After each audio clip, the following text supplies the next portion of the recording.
Hola, yo soy Suri y hoy te vengo a crear este audiolibro sobre Remando tu propia canoa, que es el penúltimo libro que escribió Baden-Powell ya cuando tenía por allá 82 años. Espero que lo disfrutes. Capítulo 1. Observación y deducción. Mini título: Las hormigas detectives. ¡Ey! ¡Detengan al ladrón! Gritaba el viejo Blenkinsop, saliendo de su pequeña tienda cerca de la villa de Kafir. ¡Me robó mi azúcar! ¡Deténganlo!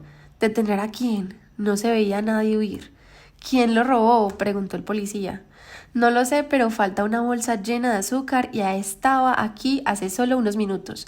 Un rastreador nativo de la policía fue llamado y parecía como un trabajo imposible para el distinguidor de las huellas del ladrón, de las docenas de otros pies desnudos cercanos a las tiendas. Sin embargo, empezó a trotar rápidamente hacia la espesura. En algunos lugares iba sobre suelo rocoso, pero nunca revisaba su ruta, aunque no se veían huellas. La gente se preguntaba cómo podría encontrar al fugitivo. Sin embargo, la persecución continuaba. El viejo Blenkinsop resentía el calor y la carrera. Al fin, el rastreador se detuvo y vaciló habiendo perdido evidentemente el rastro. Luego sonrió con el dedo de la copa de un árbol cercano. Allí, escondido entre las ramas, vieron un nativo con la bolsa de azúcar. Como lo había descubierto el rastreador, su aguda vista había descubierto unos granos de azúcar que brillaban en el polvo.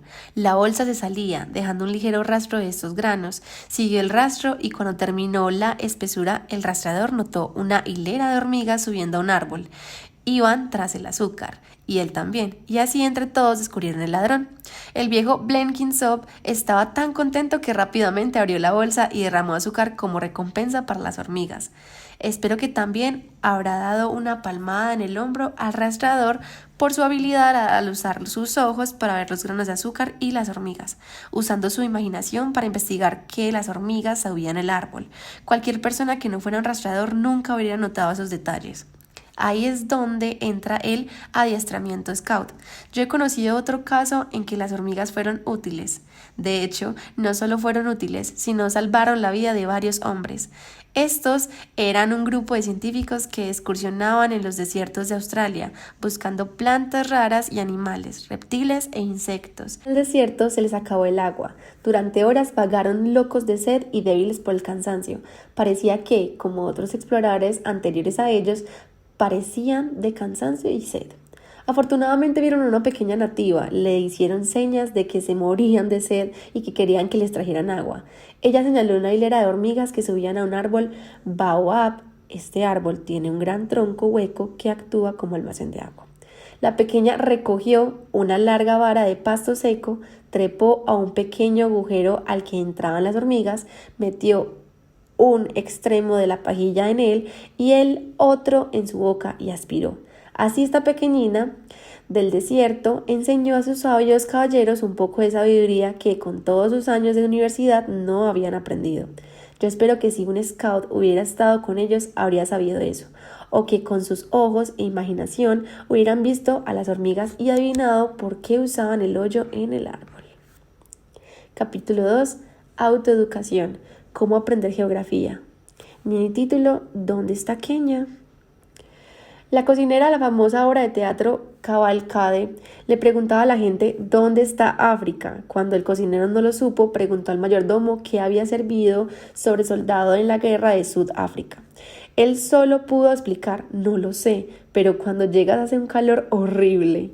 Bueno, no creo que toda la gente sea tan ignorante respecto a África, pero es sorprendente el número de gente que no sabe dónde está Kenia. Y es algo que, sin embargo, un pedazo importante del Imperio Británico, del tamaño doble de Inglaterra y donde muchos británicos viven, como sucederá algún día probablemente con algunos que ahora leen esto. Así que espero que vean el mapa de África y no sean tan ignorantes como algunos de los que me escriben. El correo me trae cartas dirigidas a Kenia, Sudáfrica o África del Este, o Rodesia o Costa de Oro. Un bondadoso amigo me decía que debía ser bueno para mí estar tan cerca de mi hijo Peter. Peter vive en Rodesia del Sur o Rodesia del Sur. Esta es más de 1200 millas de Kenia, tan lejos como Albania de Londres. Otro esperaba que pudiera ver a su hijo que estaba cerca de Kenia, en Sierra Leona. Cuando le dijeron que la distancia entre los dos era mucho más, contestó: No importa, él tiene una motocicleta. Sierra Leona está como a 4.000 millas en línea recta de Kenia. Una señora en Inglaterra me dijo que tenía una amiga que vivía en alguna parte de Nairobi y el lago Victoria. Me sonó que ella sabía algo de geografía, pero continuó echándolo todo a perder diciendo, por cierto, ¿queda eso cerca de ese lugarcillo llamado Kenia del que tanto habla la gente? Esta semana recibí una carta del director de una gran escuela de Inglaterra dirigida a mí en Kenia, Sudáfrica, cuando ambos países estaban como a 2.000 kilómetros de distancia. ¿Cómo puede esperarse que un muchacho sepa geografía cuando su maestro no lo sabe? Pero nos enseña una cosa muy útil y es que no debemos depender únicamente de lo que nos enseñan en la escuela. El maestro no puede enseñarte todo, pero cuando has aprendido de él, cómo aprender cosas útiles, depende de ti aprenderlas por ti mismo. Los chicos que se enseñan a sí mismos son los que tienden a tener éxito en la vida. Ahora enséñate a ti mismo viendo el mapa siguiente dónde están los distintos países de África, especialmente Kenia, en el Ecuador, donde supuestamente hace un calor horrible, pero no es así. Te daré una pista. Pasé mis exámenes de geografía porque podía hacer los mapas de memoria y ¿cómo creen que lo hice? Bueno, cuando estudiaba trataba de poner con el tema en cara o una figura, así podía siempre dibujarlo de memoria. Mira el mapa de África, como lo he hecho parecer la cabeza de una chica con antojos. Trata de dibujarla exactamente como lo hice y verás que puedes dibujar un mapa de África de memoria. El ojo de la muchacha es el lago Victoria, las patas de sus anteojos es el Ecuador, su oreja es Nigeria, las lágrimas de sus mejillas son los largos lagos de Tanganica y Niosa. Su hoyo de la nariz es el de la desembocadura del río Zambezi, su boca es Beira, el puerto de Rodesia del Sur. Y estudiando el mapa sabrás dónde encontrar países como Ashanti, Rodesia del Norte y del Sur, Sierra Leona, la Unión de Sudáfrica, etc.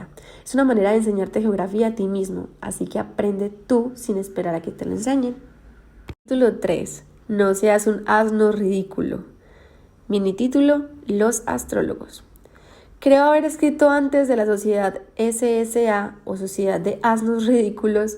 Parece que crece como espuma en Inglaterra. Mucha gente entra en ella, aunque supongo que ningún scout, bueno, no lo hará si cumplen el 11º más o menos artículo de la ley que dice: un scout no es tonto.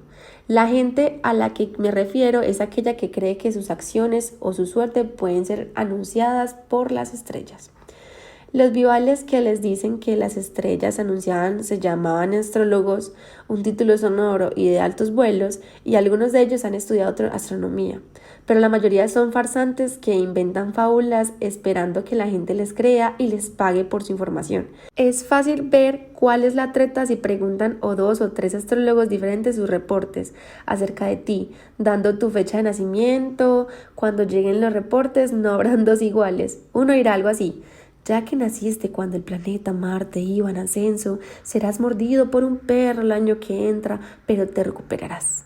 Otro dirá: la estrella de tu cumpleaños me dice que un gran peligro te espera el próximo jueves si sales a la calle. Mejor quédate en tu casa todo el día.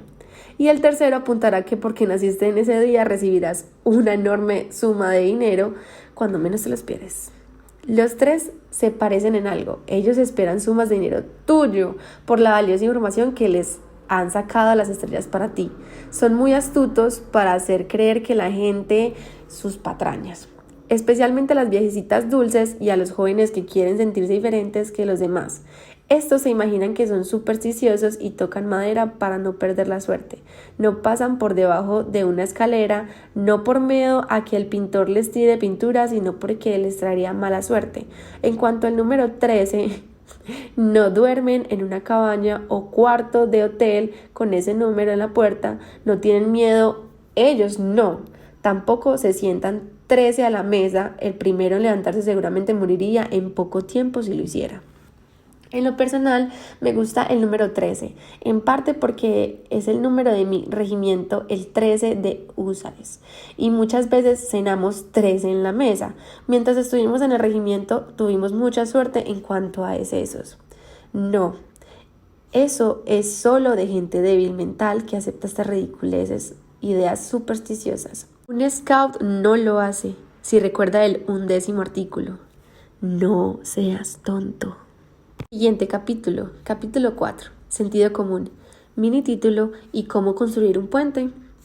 Estaba dibujando el árbol de ceiba alta que se cayó a través de nuestro arroyo de truchas. Es un hermoso lugar en la densa selva tropical y frecuentemente vamos allí para hacer días de campo. Cuando nos acercamos al lugar sonábamos la bocina y si caminamos por la espesura hablamos fuerte y hasta gritamos. No porque estemos sordos, sino para prevenir a otros habitantes de la espesura que estamos allí. Los otros habitantes son los rinocerontes. Qué palabra tan deletrarla.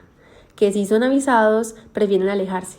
Si avanzáramos quietamente nos toparíamos con alguno, quizá a la mitad de su siesta. Se sorprendería y alarmaría y, enojado, arremetería contra nosotros con su desagradable cuerno. Cuando está alterado es como un camión de carga manejando por un chofer ciego, pero no son los rinos de los que quiero hablar. Amén. De decirles que usen sentido común al tratar con ellos. Espero que algunos de los que leen esto algún día irán a las colinas y se enfrentarán a 1 o 2 rinocerontes. No, es acerca del árbol caído de lo que quiero hablar. Me acuerdo de un reto de construir un puente en África Occidental hace mucho tiempo. Este también fue un caso de sentido común. El sentido común es lo más útil y valioso de tu carácter. La pena es que tan pocos sepan usarlos. Prefieren guiarse por lo que está escrito en los libros en lugar de usar su inventiva. Bueno, volvamos al árbol caído de África Occidental. Habíamos llegado a un río muy angosto pero muy profundo y de corriente rápida que nuestra columna tenía que cruzar. Nosotros éramos una avanzada de exploradores y pioneros que arreglábamos el camino para las tropas que marchaban con algunos días de retraso detrás de nosotros. El ingeniero que nos acompañaba hizo planos a escala de un puente de madera para cruzar el río, de acuerdo a las instrucciones de un manual para construir puentes, de tal forma que con el corte de árboles, el ensamble, la preparación de los tirantes, las explicaciones de la cuadrilla, etc., iba a llevarse 2 o 3 días o quizás más. Yo quería pasar a mis exploradores sin demora, así que hice lo que espero que un scout haría. No usé un manual, sino el sentido común. Calculé que el ancho del río eran 100 pies aproximadamente. Busqué un árbol de esa altura que se levantara cerca del flanco del río. Casi de inmediato localicé una ceiba sin ramas como de 150 pies de alto. Lo derribamos a hachazos y lo cortamos de tal modo que cayera directamente a través del río. En unos cuantos minutos mis exploradores estaban cruzándolo y 1 hora y media después los hacheros le habían nivelado la superficie para hacer un camino plano y construido un pasamanos de bambú, estableciendo así un puente perfectamente seguro para transitar en un sentido. 2 días después llegó el grueso del ejército. El puente del ingeniero no estaba totalmente terminado, así que la columna tuvo que contentarse con pasar en la fila por un camino más humilde.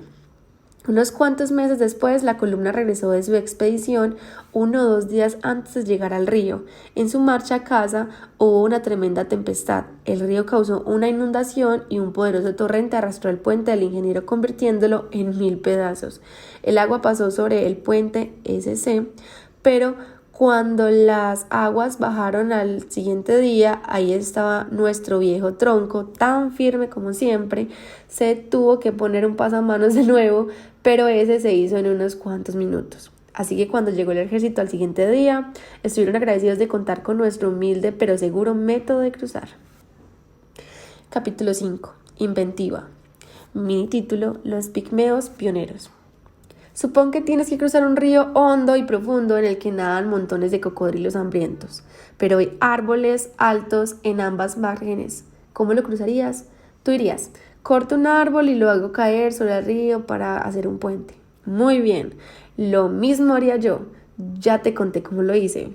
Pero supongamos que no tienes hacha ni sierra ni nada mejor que una navaja de bolsillo. ¿Qué harías? Bueno, ese es el problema al que los pigmeos se tienen que enfrentar. Los pigmeos son una raza de hombres muy pequeños, solo miden de 4 a 5 pies de alto, viven en las selvas profundas del Congo, al noreste de Kenia, son gente nómada, muy poco civilizada, o sea que difícilmente se quedan mucho tiempo en un lugar y cuando han acabado con la caza de sus alrededores, que matan con sus pequeños arcos y flechas y han cosechado todos los frutos y raíces comestibles, se van hacia otros lugares. Esta semana un amigo mío regresó a visitarlos y me mostró algunos de sus ingeniosos trabajos manuales de arcos, flechas, etc. Y también me contó de sus puentes. El terreno que habitan está cruzado por pequeños ríos hondos y de corriente rápida. Los pigmeos no saben nadar, ni podrías nadar tú si vivieras allí. No puedes aprender a nadar a menos que te metas al agua, y en ese país si te vas al agua nunca regresas porque los cocodrilos te comen. Los ríos hierven de cocodrilos. Construir un bote lleva mucho tiempo y casi no vale la pena solo para cruzar un río tan pequeño. Pero los pigmeos son criaturas ingeniosas y tienen su propia manera de hacer puentes. Por supuesto que sería más fácil tirar un árbol, pero no tienen hachas, así que hacen puentes colgantes de un modo que estoy seguro que cautivará a todos los scout pioneros. Fíjate en el diagrama para ver si tú puedes construir uno. Los bosques del Congo están llenos de árboles altos, colgando de ellos hay lianas inmensas. Son resistentes y flexibles como cuerdas. Para empezar a construir un puente, el jefe de constructores escoge el árbol más alto de una margen. Luego consigue una liana lo suficientemente larga para cruzar el río. Ata un extremo a la copa del árbol y hace una gasa en el otro como asiento para llevar hasta el suelo. A este extremo le ata una cuerda adicional. Los otros pigmeos tiran de esta cuerda y suben el terreno alto sobre la margen del río, tirando hasta que la gasa donde está el hombre quede casi horizontal. Junto a la gasa, cuando la cuerda está tensada así, se coloca una escalera y un compañero sube con un cuchillo hasta llegar a la cuerda. Cuando se da la señal, corta la cuerda añadida y el hombre que está en la gasa sube en un giro alto a través del río. Lleva en la mano una estaca afilada y con ella se detiene en una rama de un árbol del lado opuesto del río. Ahí hace una gasa al final de su cuerda. Los otros pigmeos trepan por esta cuerda a través del río. Cada uno trae consigo la punta de otra liana. Así, en un corto tiempo, hay una docena de lianas que cruzan con ellas. Se entreteje un puente más o menos colgante rápidamente para que toda la tribu pase con seguridad. Pero es un caso de crueldad contra los animales, porque abajo en el río los pobres cocodrilos miran hacia arriba, haciéndoseles agua en la boca, muy disgustados porque no tuvieron la comida que esperaban. Estos pioneros pigmeos dan un buen ejemplo de inventiva, o sea, de usar otras cosas cuando no tienes lo que necesitas para hacer un trabajo. Por ejemplo, las chuletas y los bistecs de elefante son un platillo de lujo para ellos, pero no tienen rifles para cazar animales, así que construyen arcos y flechas usando piel para las cuerdas del arco y poniendo veneno mortal en la punta de las flechas. Luego se acercan a un elefante, le disparan una flecha y aunque corra muchas millas, irritado por el dolor de la herida, siguen su rastro hasta que cae y muere. Entonces la tribu entera se da un atracón, tanto comen que no necesitan alimento durante 4 o 5 días. Les podría dar docenas de ejemplos de inventiva en muchos campos, pero aquí hay otra para ilustrar cómo las cosas que pueden servir. Una vez me hice cargo de un niñito nativo herido por una bala perdida y le dije a su madre que me trajera agua rápidamente.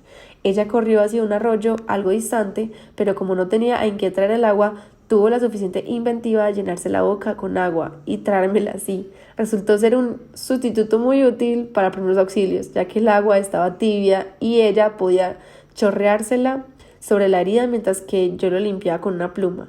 Y entre los dos hicimos un buen trabajo quirúrgico sin ningún equipo de primeros auxilios. Capítulo 6. Resistencia. Mini título: Exploradores árticos. Ustedes, amigos en casa, han tenido un horrible invierno este año.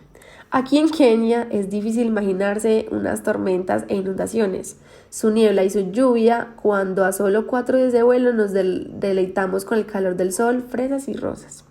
Ustedes de sentir que después de un invierno así, sabían muy bien los que los exploradores árticos han tenido que soportar.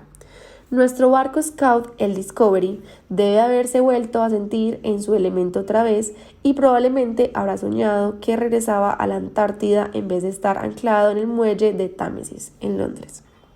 Su invierno, después de todo, solo duró un par de meses, que son bastantes, dirán. Sí, pero piensen en, digamos, el grupo de exploradores del capitán Scott.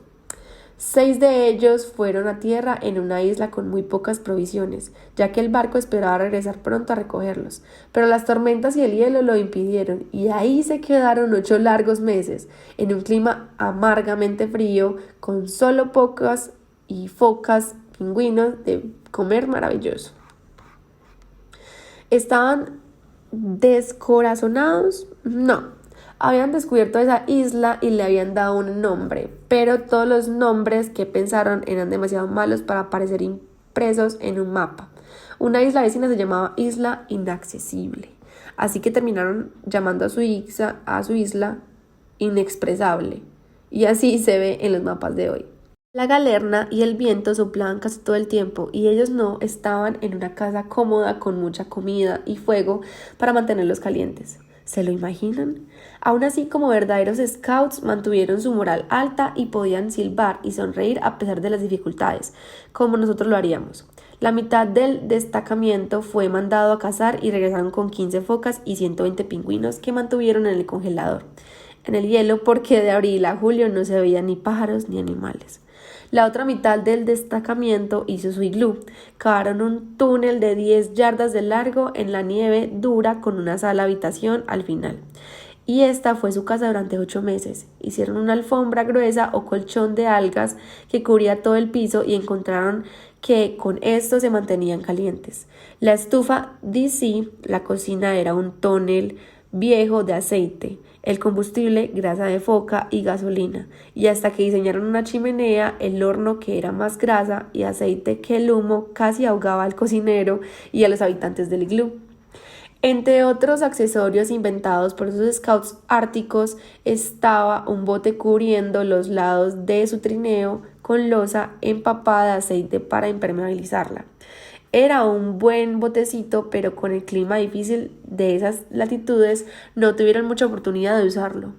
Y recuerden que otra cosa peor de este invierno, comparado con el suyo, era que la mayor parte del tiempo estaban a oscuras, sin gas, sin electricidad, solo la grasa de foca derretida, y con una lata hicieron una lámpara con mecha de cordones de zapato para alumbrar su oscuridad. Como scouts, construyeron otros utensilios sin acobardarse a pesar de las dificultades. Después de todo, eran británicos. Al final, su barco arribó y se los llevó sin contratiempos por su larga reclusión.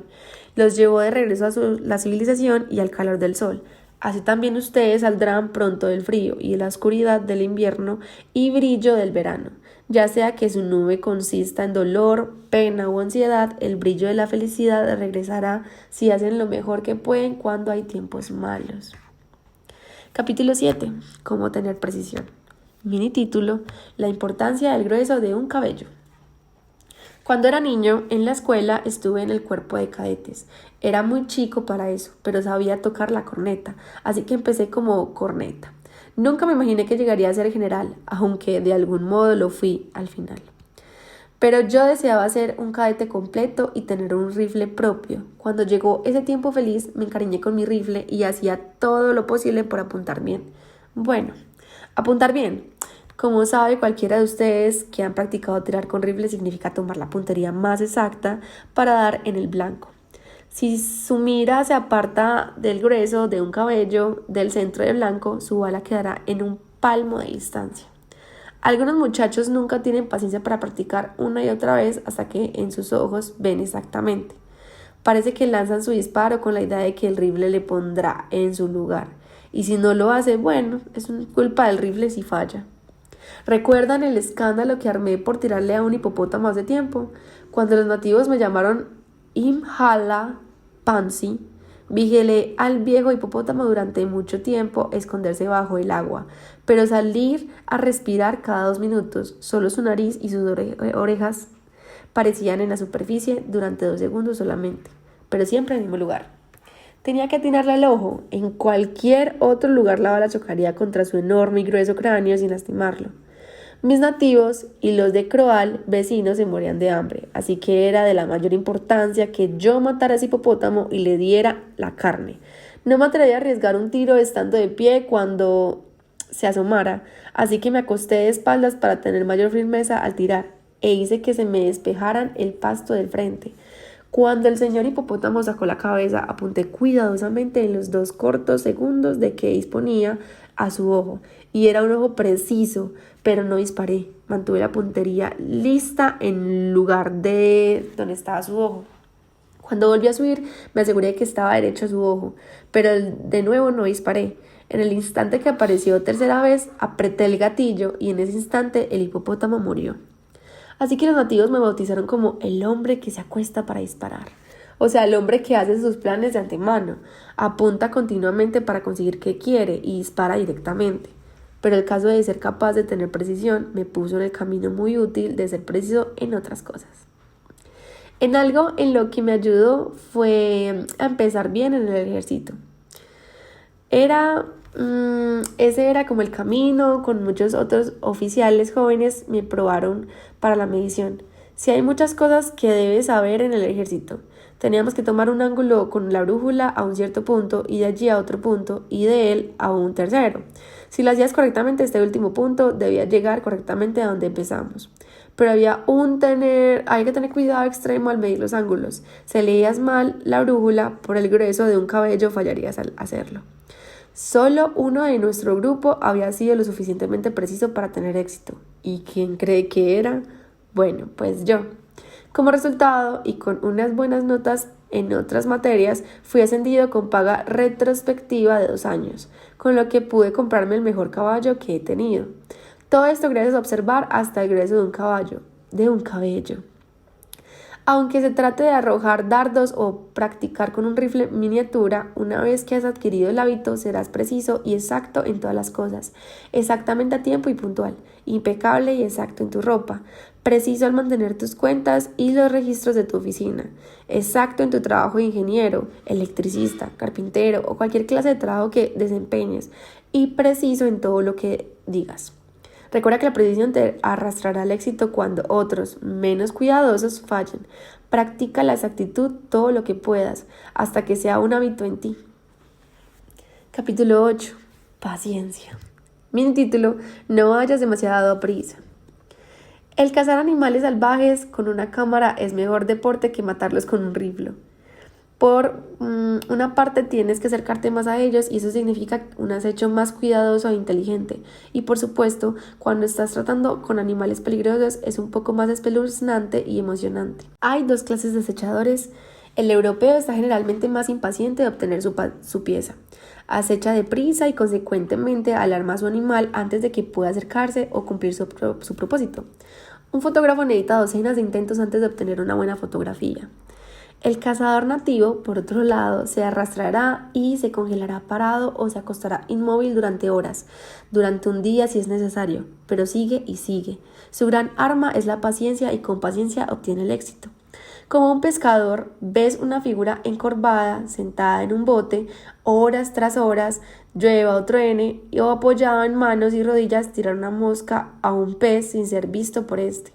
Bueno, es solo con paciencia infinita que estos tipos pescas. A veces el pescador le pasa mal cuando el viento o los arbustos enredan su línea y se enreda de modo inesperado. El hombre normal lo llenaría de improperios y trataría de desenredar la marafía con determinación, solo para encontrar que se había anudado más que antes. Pero el verdadero pescador sabrá que la única manera de lograrlo es ponerse a trabajar lentamente y con cuidado para sacar los hilos enredados y separarlos, aunque sea tarde o se tarde mucho. Terminará con todo arreglado. De nuevo, es la paciencia lo que se lleva la palma. En algún lugar escrito, más carreras se han frustrado por falta de paciencia que por la bebida o el crimen. He visto a muchas personas fracasar en su trabajo solo porque se aburrieron de él y se disgustaron con el patrón, o se desilusionaron con los malos resultados de sus esfuerzos cuando, si hubieran silbado quedadamente esa vieja canción, espera hasta que las nubes pasen y se forzaran a sí mismos a seguir trabajando, hubieran tenido éxito al final. Pero no, tiran todo por la borda y luego se sorprenden porque no progresan en la vida. Todo el mundo, y tú también, va a encontrarse con disgustos y contratiempos de vez en cuando, pero te recuperarás si solo te pellizcas y dices, paciencia. Capítulo 9. Gratitud. Mini título: puede salvarte de un piquete de víbora en la nariz. El pájaro de miel es un pájaro curioso. Así dice el poeta y es verdad. Es una caricatura o una criatura no mayor que un gorrión, pero palabra muy listo. Tiene la virtud de encontrar donde las abejas han hecho su panal, porque le gusta la miel tanto como un niño del chocolate. Pero su dificultad es apoderarse de la miel cuando las abejas lo tienen en un tronco hueco, que es lo suficientemente hábil como para volar hasta el hombre más cercano que pueda encontrar y hacerlo venir para abrirle el panal. Cuando caminas en la espesura, este pajarito vendrá y piará y trinará frente a ti mientras avanzas, enseñándote el camino a seguir para llegar a la miel. Así que si lo sigues, te llevará al árbol donde está la miel. Luego, si eres un scout, recordarás darle las gracias por haber sido tan bueno como para mostrarte dónde encontrarla, y lo harás dejando un trozo de panal para que se lo coma. Los nativos aquí en Kenia dicen que si no haces esto, el pájaro aparecerá frente a ti de nuevo y te guiará como antes para que lleno de esperanza vayas a otro árbol. Y cuando lo partes, te encuentras con una fea víbora. Esta es la manera en que el pájaro se venga de ti. Ese pájaro realmente es muy listo.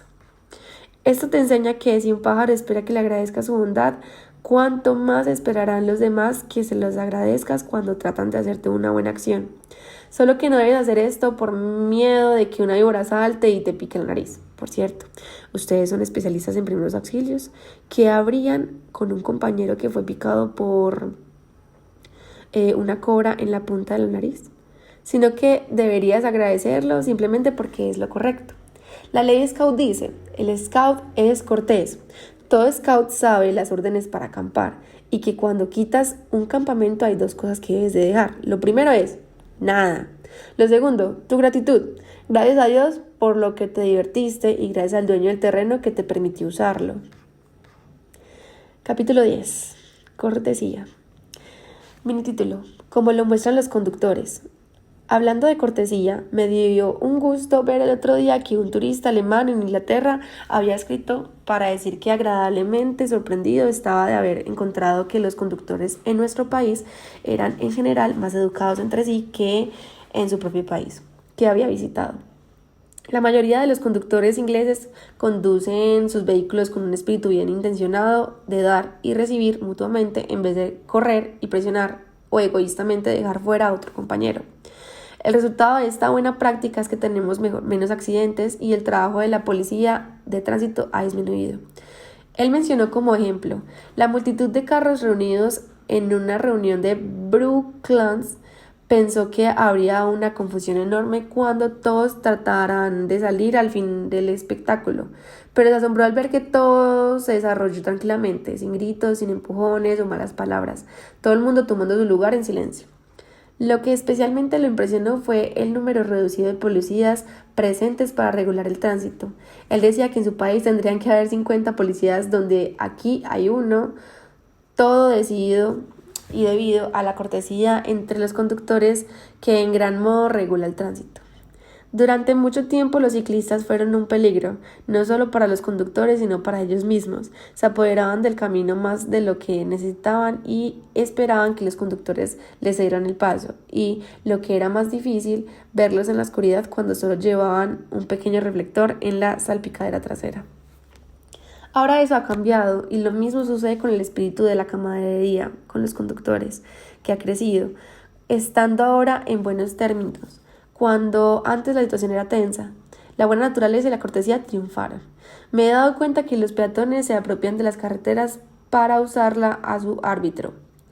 Aún cuando hay un sendero junto a la carretera para que lo usen, algunos de los más valientes, no me atrevo a usar una palabra más dura, prefieren caminar por la carretera y casi siempre de espaldas al tráfico. Y digo más valientes porque aunque camino mucho por las carreteras rurales, no tengo la audacia de caminar con el tráfico a mis espaldas. Prefiero tenerlo de frente a modo de poder esquivarlos si el conductor pierde el control, lo que a veces sucede. De nuevo, se necesitan aquí la buena naturaleza y el ceder. Significa lo que a menudo repito: no pienses solo en tus derechos o en tus deseos, considera el punto de vista de los demás y ayúdalos. Si todos los muchachos obedecen al 5º artículo, el Scout es cortés, será la ley de la Gran Bretaña, y cuando todos seamos corteses seremos más felices y estaremos más seguros. Capítulo 11. Buena voluntad. Mini título: En los rinocerontes y elefantes.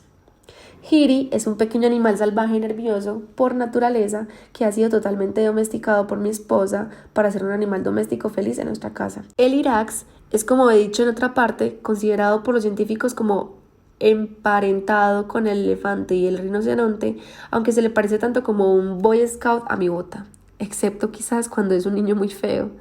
Últimamente, sin embargo, ha sucedido que aún los rinocerontes adultos han sido domesticados aquí en Kenia, pero la domesticación se ha hecho con bondad, no atrapándolos y metiéndolos en cautivos. Los animales han sido y visto el ganado pastado y se les ha unido para disfrutar de la pastura. Cuando el ganado ha sido conducido al corral por la noche, el rinoceronte se ha unido al desfile sin darse cuenta a dónde iba. En 1 o 2 días se ha acostumbrado a la rutina y pronto descubre que es un animal curioso de 2 piernas que huele tan raro, es la cosa que les trae rica comida al corral y que es un amigo, no es un enemigo. Así que pronto pierde el miedo y deja que se les acaricie, no porque le guste mucho, ya que siendo rinoceronte tiene la piel dura, así que sentiría las caricias si se les hicieran con un martillo y cosquilleos si se les hiciera con un rastrillo. Lo mismo sucede con algunos elefantes del norte de Kenia, que llegan a un pueblo casi a diario. Han perdido el miedo y el rechazo hacia el hombre porque la gente de ahí no les demuestra repudio ni miedo. Así que todos son buenos amigos. Sin duda los elefantes están contentos cuando los niños los admiran. Lo mismo sucede con la gente. Si no tienes miedo de las personas que conoces y no te disgustan, ellos tampoco tendrán sospechas o temor de ti y se inclinarán a ser tus amigos.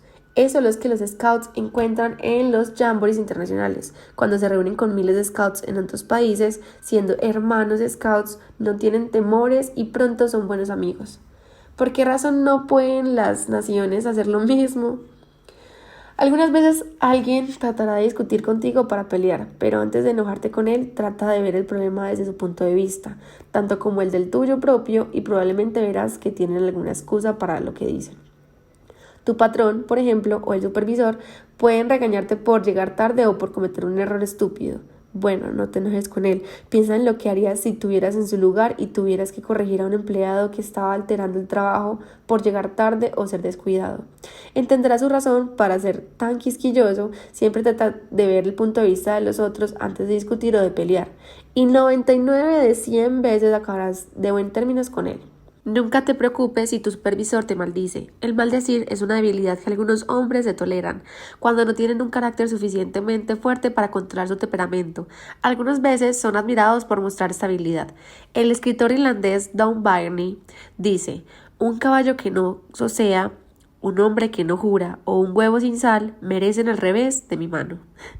Los Scouts tienen un jamboree internacional cada 4 años, en la que miles de ellos se reúnen provenientes de la mayoría de los países del mundo, siendo hermanos Scouts. No se temen entre sí y no se les disgusta a alguien porque es forastero o foráneo, o tiene diferentes costumbres y hábitos. No toman en cuenta pequeñeces de las vidas y diferencias y disfrutan aprendiendo las costumbres de su compañero, y ambos se divierten haciendo una amistad duradera durante el tiempo que pasan acampando juntos.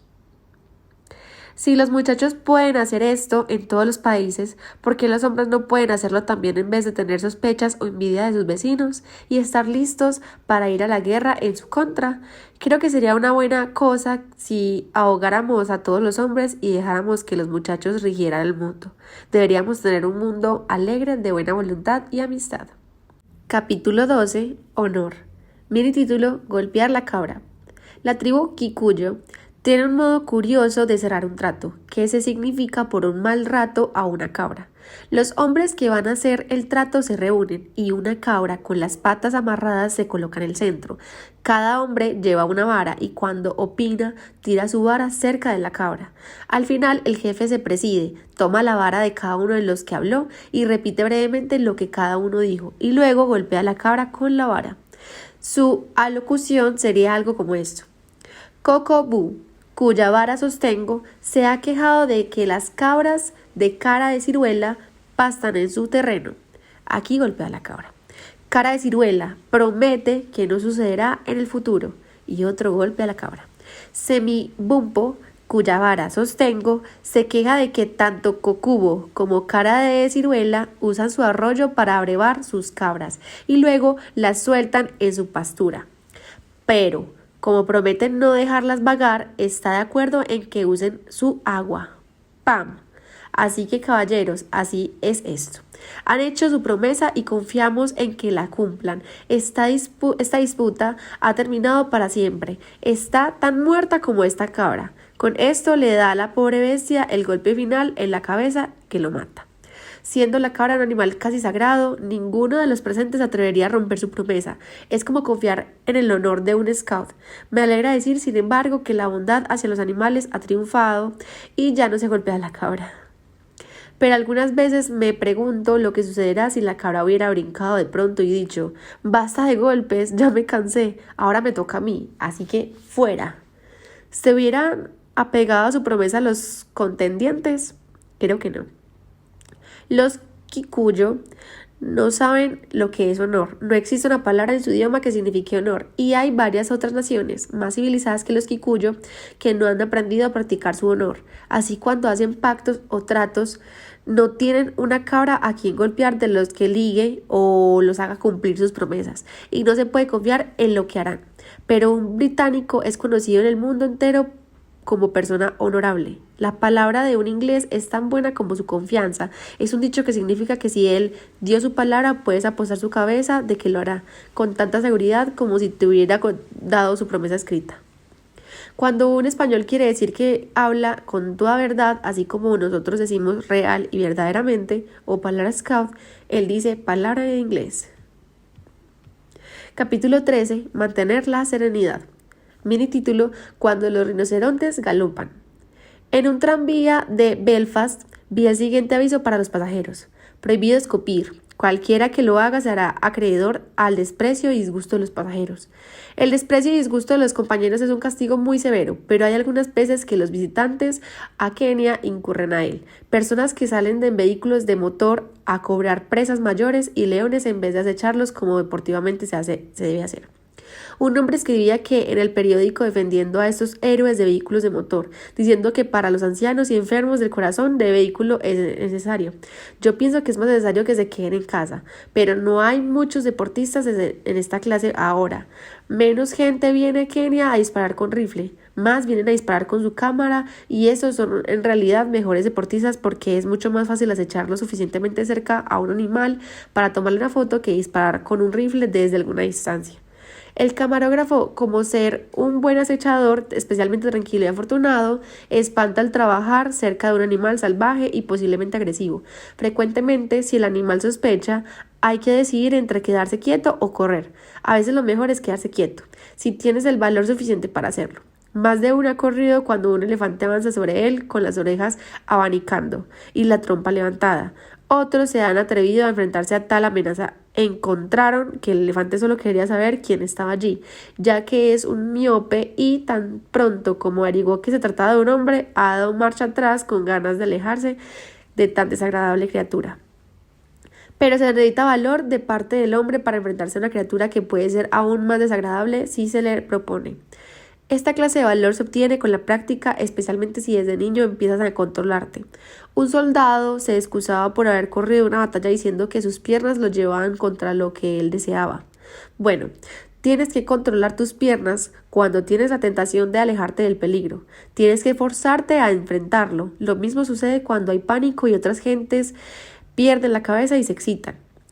Un verdadero hombre se esforzará a sí mismo para permanecer en calma y en paz. Otros, viéndolo inconmovible por el torbellino, probablemente recuperarán su ánimo y permanecerán quietos. Estuve en un teatro una vez, cuando mucha gente de pronto abandonó sus butacas y corrió hacia la puerta. Yo estaba cercano a los vestidores y no podía ver cuál era el problema, pero un hombre sentado frente a nosotros gritó ¡Fuego! Tan rápido como el pensamiento. Mi hermano dio un golpe atrás de la oreja al hombre tirándole en el acto. La gente a nuestro alrededor ya se había levantado y empujado ansiosamente buscando las puertas. Esto podía haberse sido un embrollo fatal si un actor no se lanza del escenario y grita «Quédense en sus asientos». No hay necesidad de alarma.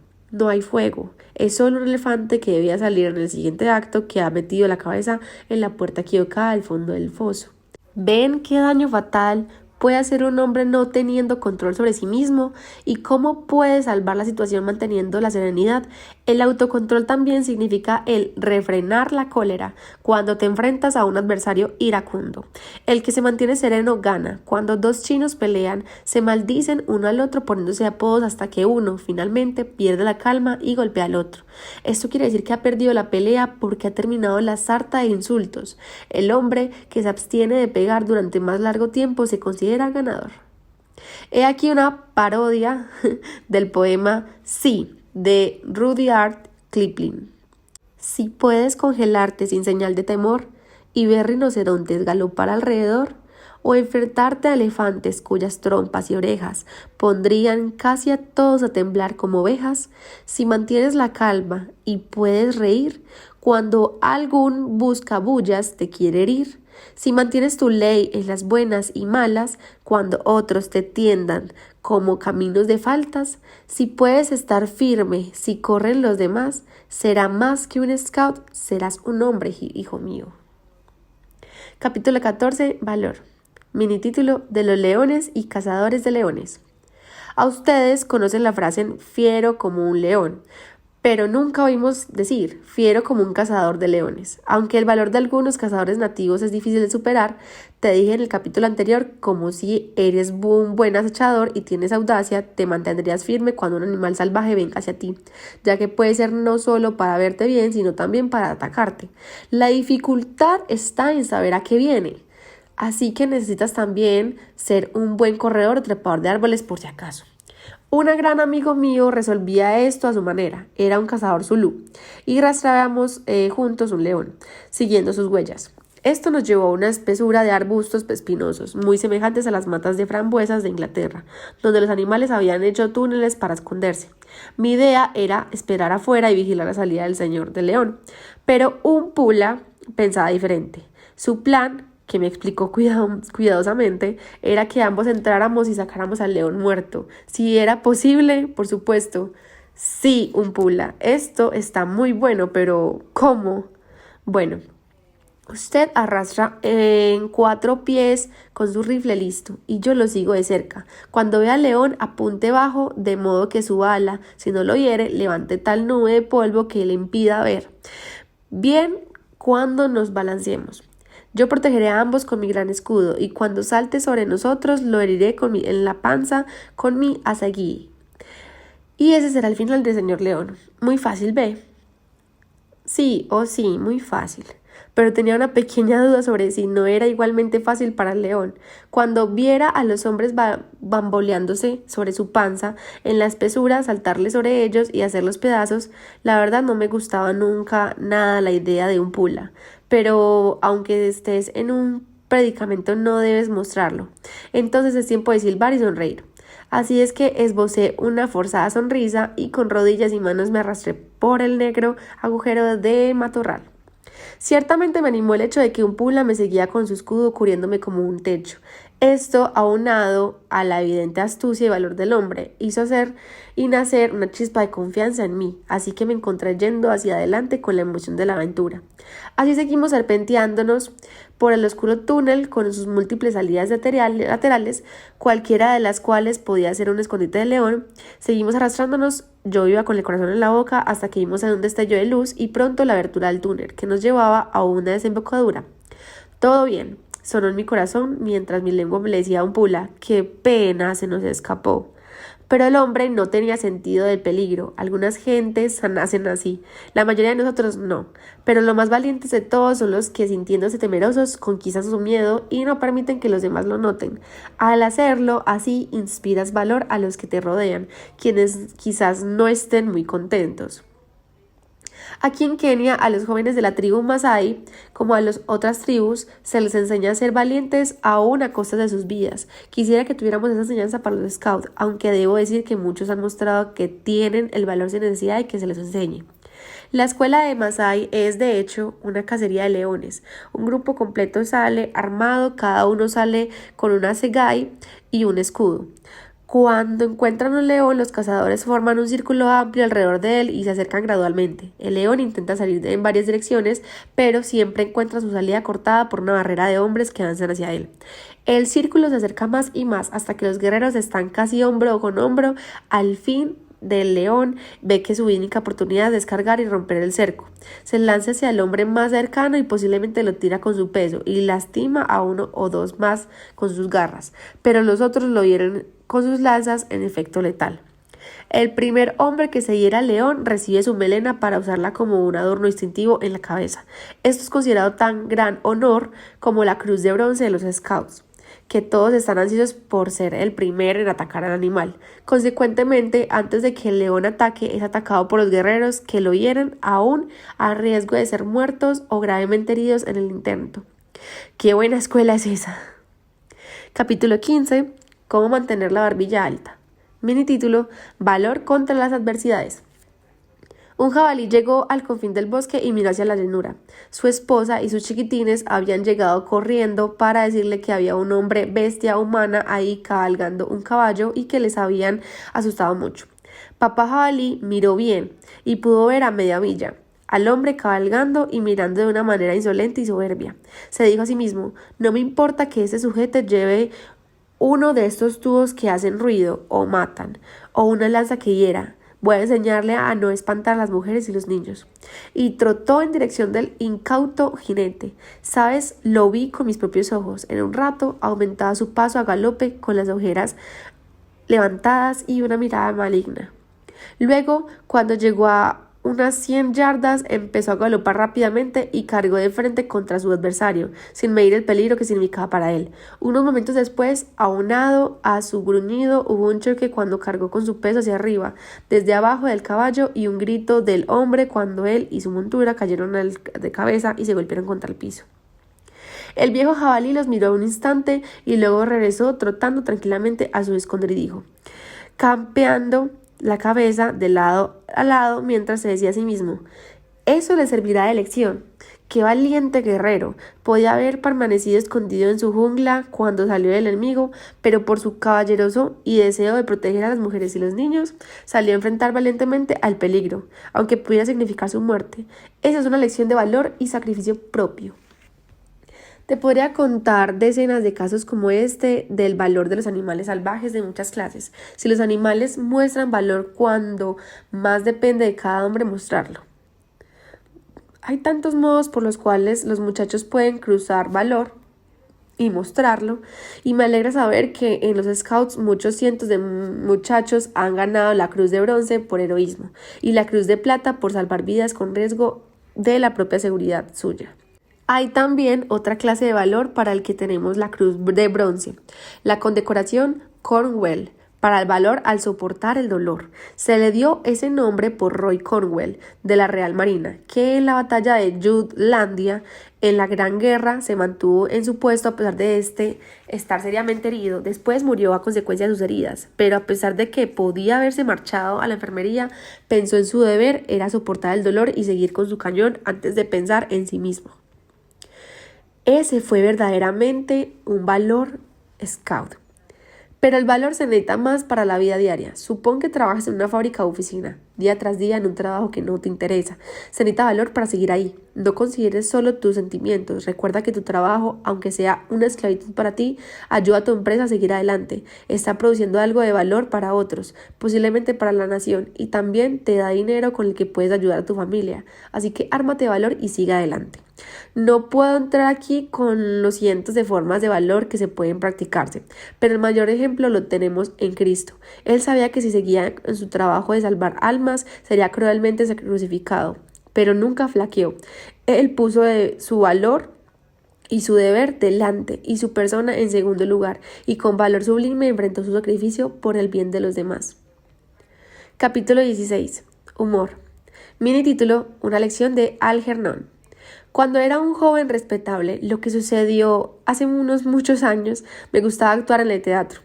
En una obra llamada White Bite en Greenwich, actuaba el papel de un mesero de un hotel. Había sido abandonado por sus padres, pero tenía a la mano una parte de la policía que decía así: abandonó a su hijo, apellido, desconocido. Nombre de pila, Benjamín. Cuando se le vio por última vez, vestía chaqueta y pantalón de pana. Altura 5 pies, 10 pulgadas, con los zapatos puestos, etc. Así que cuando un hombre llegaba al hotel le preguntaba si su nombre era Benjamín, y cuando no lo era me desilusionaba. Finalmente llegaba una pareja y oí que ella lo llamaba Benjamín. Sacaba mi cinta de medir y al pretender me sacudía su traje. Con disimulo lo medí ansiosamente, 5 pies con 8 pulgadas. En una desbordada emoción le levanté el tacón de la bota. A pesar de sus esfuerzos y su indignación, encontraba que medía 2 pulgadas. Inmediatamente le llamaba padre con mucho afecto y a ella mamá. La indignación de la pareja era enorme, porque solo eran primos y no estaban casados y por supuesto no tenían relación conmigo. Bueno, frecuentemente desempeñé ese papel. Nunca pude reprimir la risa que interiormente sentía por lo absurdo y gracioso que la situación, cuando debía haber pensado solo en representar mi papel. Una vez tuve en la India un joven jabalí como mascota. No era una mascota de verdad porque era muy arisco. Vivía en el patio, mezcla de jardín y potrero, que compartía con mis caballos. Uno de ellos, una espléndida yegua inglesa, era una magnífica cazadora. En la India nuestras cacerías eran de puerco salvaje y la yegua lo hacía con tanto empeño que seguía al jabalí casi que sin guía del jinete, y cuando lo alcanzaba lo golpeaba con sus patas delanteras. Cuando ella vio al joven Algemón, así se llamaba mi pequeño jabalí, en el patio se lanzó contra él, pero el jabalí se le escapó y se escondió en la maleza. Después de escapar así, el pequeño villano solía observar a la yegua desde su escondite, y cuando ella pasaba tranquilamente salía y la sorprendía de atrás, asustándola con el gruñido de unos jabalíes adultos. Ella brincaba de susto y al darse cuenta de quién se trataba, lo perseguía con todas sus fuerzas, pero él era más rápido y cuando ella pensaba que iba a aplastarlo con sus pezuñas, él brincaba hacia un lado y salía corriendo en otra dirección antes de que ella pudiera dar la vuelta. Esto se repetía una y otra vez hasta que ambos tenían que hacer una pausa para descansar. El juego se repetía a diario. Ambos lo disfrutaban mucho y la yegua se ejercitaba con rabia. Era, en realidad, un juego peligroso para Algemón, pero tenía el sentido del humor de considerar divertido lo que era una aventura peligrosa. Ese sentido del humor, de ser capaces de encontrar el lado divertido en una situación peligrosa o desagradable, es de un gran valor para el hombre en el que transcurre la vida. Algunas personas no tienen ese sentido y cuando les llega la desgracia o las cosas la ven negras.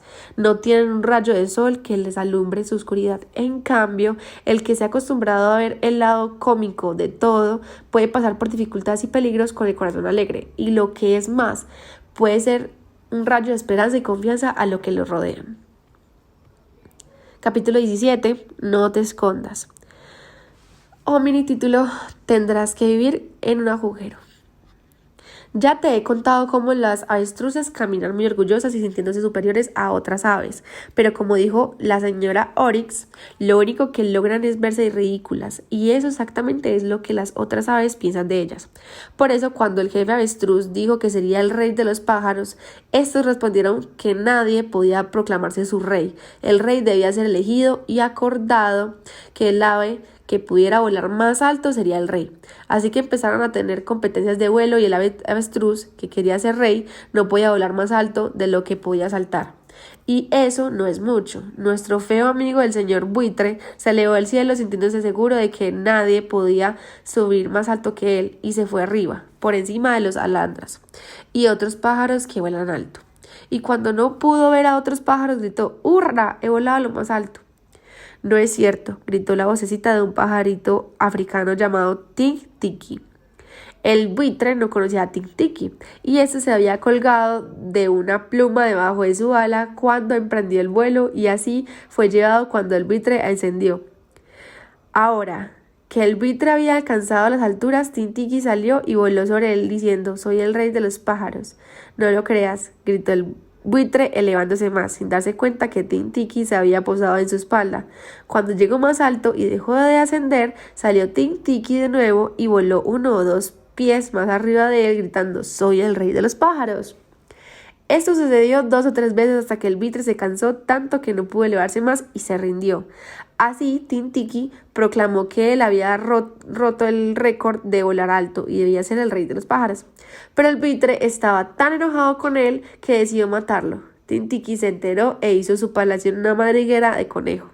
No se puede regir mucho desde una madriguera. Tik-Tiki aprendió pronto que su presunción de haber ganado el récord de alto vuelo no tuvo mucho efecto en los otros pájaros, porque ellos sabían que no había volado con su esfuerzo, sino que había subido como ese avión, Mercurio, que va encima de otro avión para ser elevado al aire. Así que se rieron de sus bravatas y cuando trataba de dar órdenes desde su agujero se burlaban de él. Como rey fue un fracaso. Yo he conocido varios Tik-Tikis entre muchachos, no entre scouts, por supuesto. Muchachos que fanfarroneaban, hablaban mucho de los buenos que eran de los cricket, corriendo o nadando, eran los máximos según su opinión y todo estaban diciendo hasta que alguien los ponía a prueba y los ponía en evidencia como fanfarrones. Se hubieran alegrado de tener un agujero de conejo como refugio de las risas y bromas de los compañeros a los que trataran de engañar. Nunca presumas de tus poderes maravillosos. Si los tienes, no necesitas decirlo. Otros se darán cuenta por sí mismos. Capítulo 18. ¿Cómo mantenerse ahí? Mini título: En un tubo de desagüe. Acabo de conocer una nueva versión del juego ¿Estás ahí? Sucedió en una ciclista aquí en África que pedaleaba en bicicleta colina abajo a gran velocidad. El camino dio una súbita vuelta en la base y de pronto se encontró con un enorme elefante que estaba parado atravesando el camino. Él iba demasiado a prisa para detenerse, pero dirigió su vehículo para librar al elefante por detrás, pero apenas cabía, y apoyó su mano en las patas traseras del animal para pasar. Se llevó un susto, pero suspiró aliviado cuando lo logró. Pero su alivio no duró mucho. Fue como así alguien hubiera pellizcado a un oficial de tránsito por detrás. En un momento el elefante se volteó diciendo: «Oye tú, ¿a qué juegas? Ven acá, ¿me oyes?». Pero el ciclista no se detuvo, se puso a correr todo lo que podía. Luego vio con horror que había una cuesta empinada desde el valle que corría. Miró hacia atrás y vio el elefante que venía a toda carrera atrás de él, y no había posibilidad de que pudiera subir la cuesta antes de que el animal lo quitara del asiento y lo aplastara. Pensó y actuó rápidamente, tenía que hacerlo, era cuestión de segundos, el sobrevivir o morir aplastado. Llevó su bicicleta a la cuneta y mientras lo hacía se tiró de ella y escondió en un tubo de desagüe, debajo del camino. Esto hubiera estado perfecto si el elefante no lo hubiera visto hacerlo, pero eso fue que el elefante lo vio y empezó el juego de ¿estás ahí? El elefante se hincó en un extremo del tubo y metió la trompa para investigar, esperando hallar la respuesta, pero el ciclista se arrastró hasta el fondo tanto como pudo y se tendió hacia abajo sin hacer ruido. De pronto la trompa fue sacada del tubo y el ciclista suspiró aliviado. Cuando su suspiro se cortó, porque vio que la trompa estaba del lado opuesto del tubo y apenas tuvo tiempo de irse al lado extremo.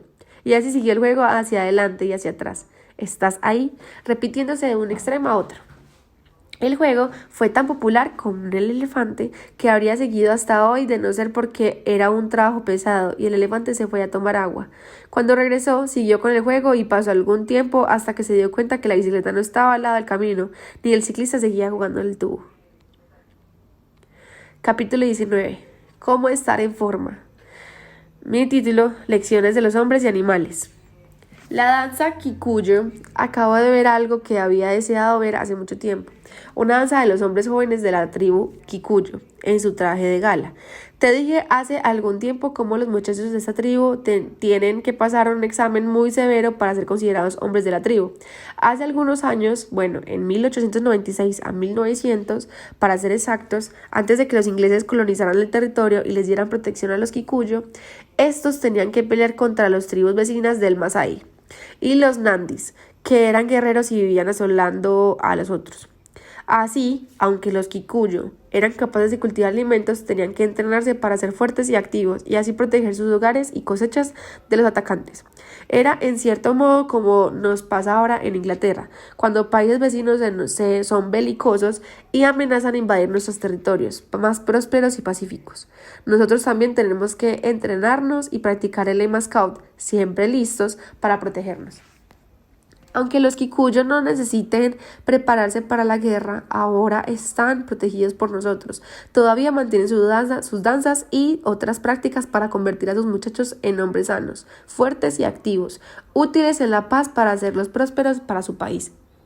Del mismo modo, los scouts se hacen a sí mismos fuertes, activos y sanos para estar siempre listos, cuando sean hombres para hacer un buen trabajo para que su país sea próspero y tenga éxito. Los Kikuyu no tienen gimnasios ni instructores de marcha, pero se adiestran con ejercicios del aire libre, danzas y una alimentación sencilla. Del mismo modo que los scouts no dependen de los gimnasios o de los sargentos de marcha, sino adquieren salud mediante juegos activos, excursiones, campamentos, danzas de Morris, escalamientos, natación, etc. Un muchacho me decía que quería ser un tipo musculoso, pero siendo solo un mandadero no tenía muchas oportunidades de marchar.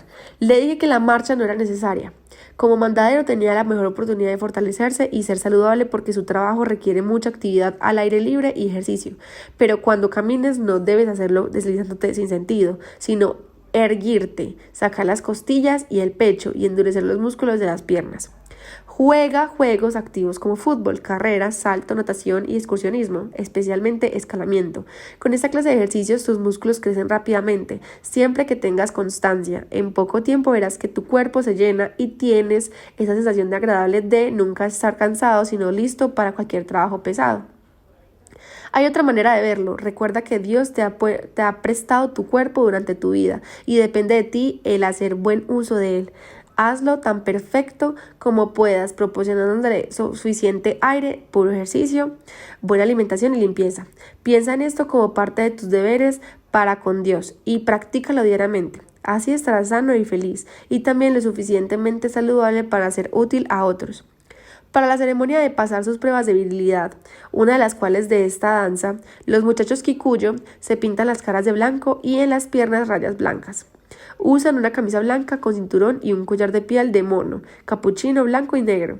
Cada danzante lleva un espantamoscas de cola de jirafa en la mano derecha y una vara de la izquierda.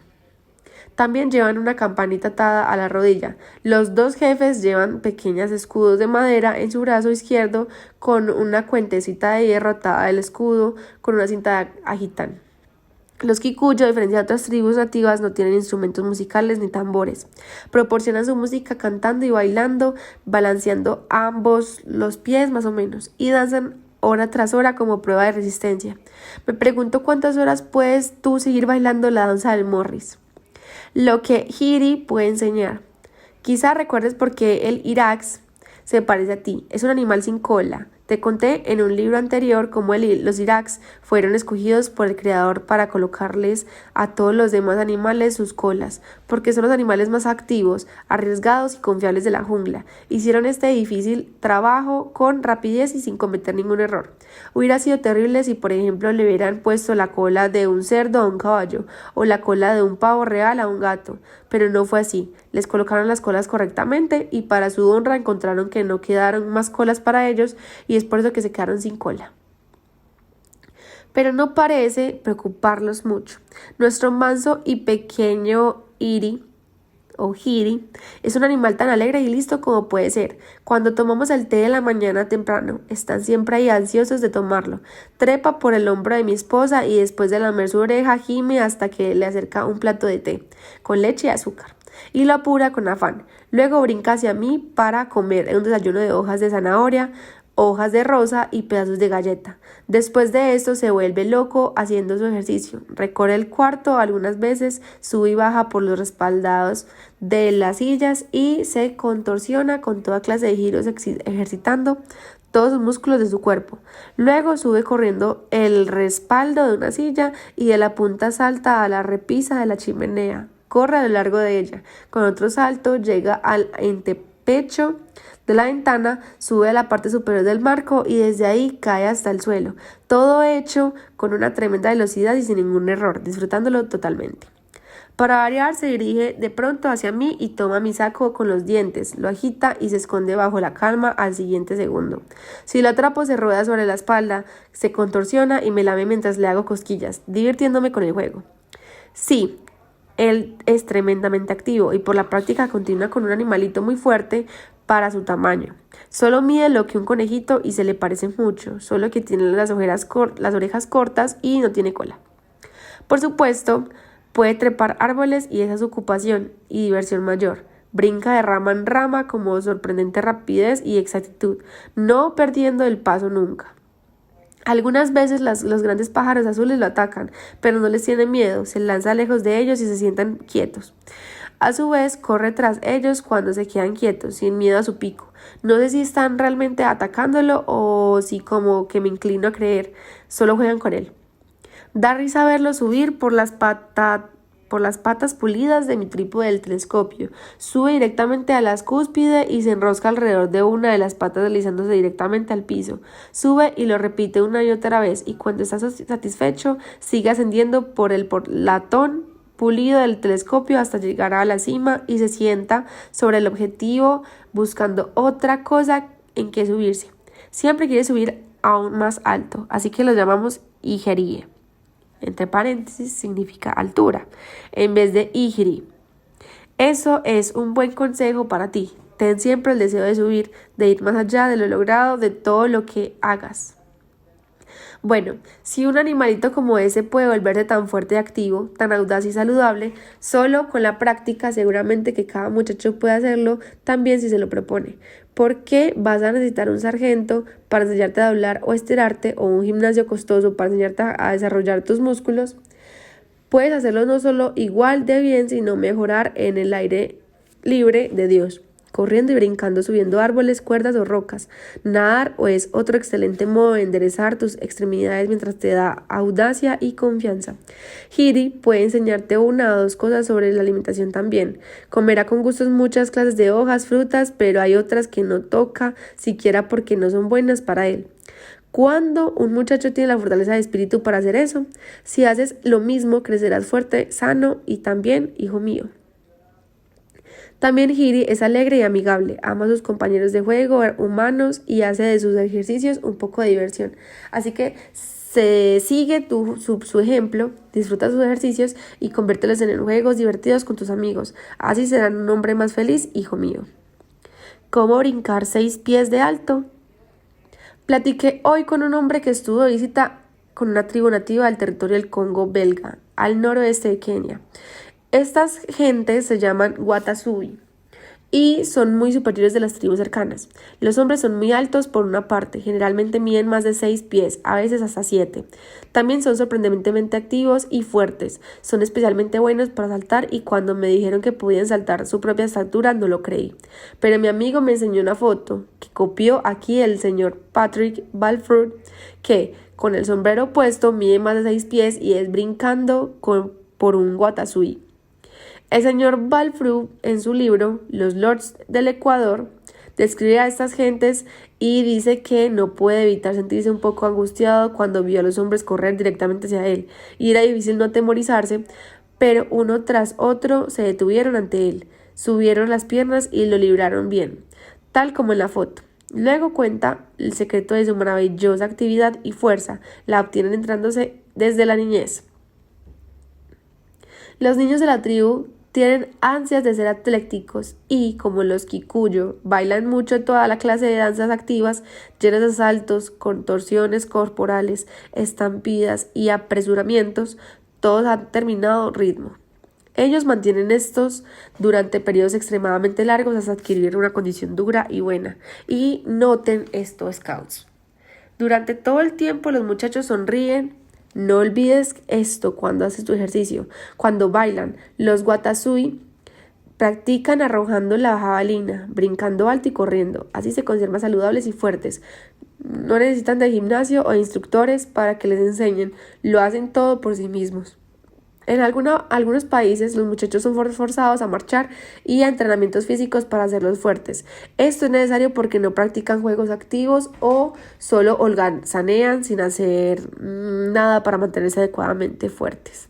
Afortunadamente los muchachos ingleses no son así. Les atrae jugar fútbol y otros juegos atléticos y toman el escultismo con todas sus actividades al aire libre, como las excursiones, los escalamientos, la natación, las danzas folclóricas y los juegos amplios.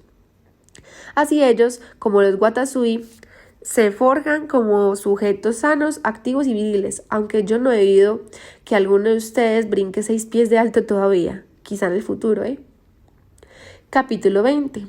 El deber de servicio y cómo estar preparado. Mi título, Scouts al servicio de su majestad.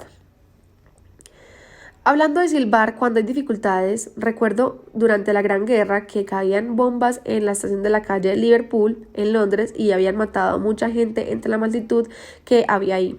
Los aviones enemigos habían pasado por encima y la multitud, como buenos ingleses, estaban tranquilamente comprando sus boletos y abordando los trenes cuando de pronto un grito alertó que los bombarderos regresaban. Esto provocó que una estampida hacia el pasaje subterráneo que pasaba y llegaba al metro, y había peligro de pánico y colisiones fatales. Pero se oyó una voz diciendo no regresarán hasta dentro de 20 minutos, y sobre todo el ruido y movimiento de la multitud alguien silbó: espera a que las nubes pasen. Esto provocó una risa y un coro empezó. En unos cuantos minutos todo el mundo estaba en calma y tranquilo. No hubo más carreras y la gente bajó calmadamente al refugio seguro del metro.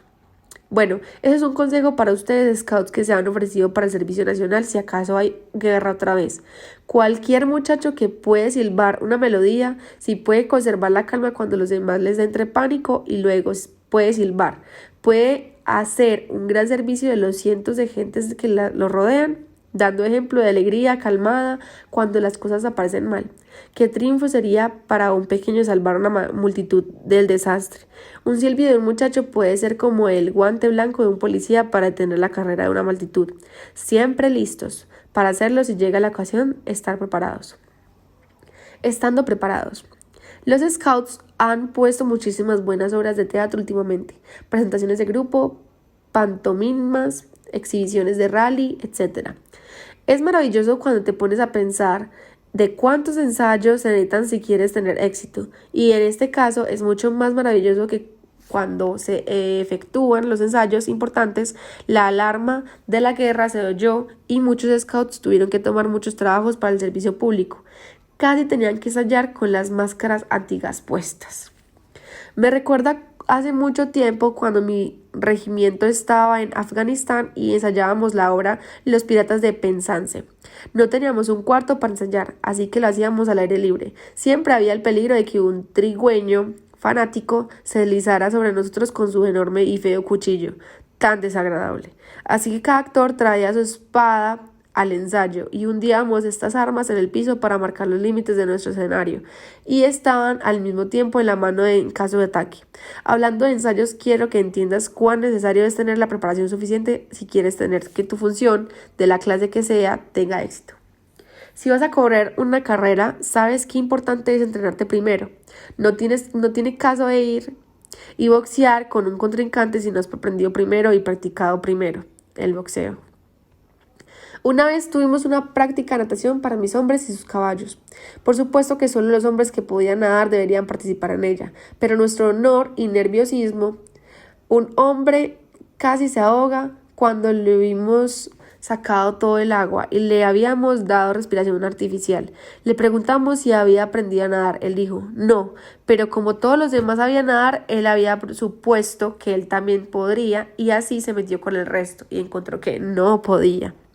Si quieres progresar en la vida, tienes que saber leer y escribir. No lo aprendes si no asistes a la escuela, donde te enseñan cómo hacerlo. Del mismo modo, si quieres ser un sujeto viril y estar preparado para ayudar a los demás a salvar vidas o a entrar en el servicio público, aprendas y practiques siendo primero un Boy Scout. Me alegra oír que donde quiera los scouts se preparan a sí mismos para ser útiles en caso de ser llamados para dar servicio.